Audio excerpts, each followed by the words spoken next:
The first time that I was called a wagon burner as a child, it made me feel shame, fear. I felt alone, made me feel angry.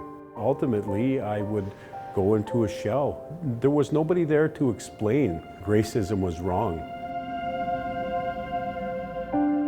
I knew what I saw in the Western movies, and I saw how Native people were depicted, and they were depicted as violent, as unruly, and as being very disregarding to white people. These were dirty people. They weren't even seen as human beings, but savages, and that's a very impactful set of names to call Indigenous people. I don't know if the public fully understands the scope of the issue here.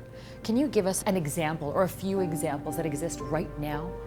There's other levels and layers that we're dealing with of racism and discrimination that are more institutional. And subtle. Systemic and subtle. And basically it's because we haven't removed that one race-based piece of legislation in this country that still exists to this day, the Indian Act.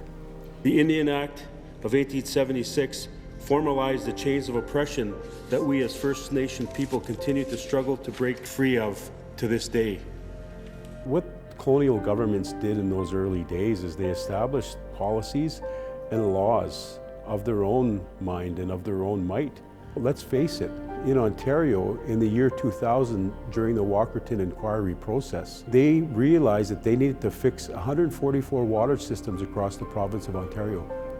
They did it in a year. Now today, our people, 133 First Nations in Ontario, we have the highest amount of boil water advisories in the country. It's because we are segregated as Indian people. As we stand in the presence of our residential school survivors, we are reminded of a system meant to kill the Indian and the child.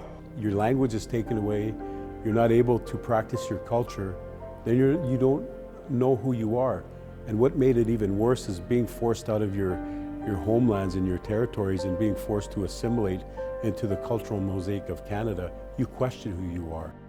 Generally, Canadians, when they start hearing the truth, when they start hearing the facts about what First Nations people have went through and what we continue to go through, they generally are sympathetic to injustice.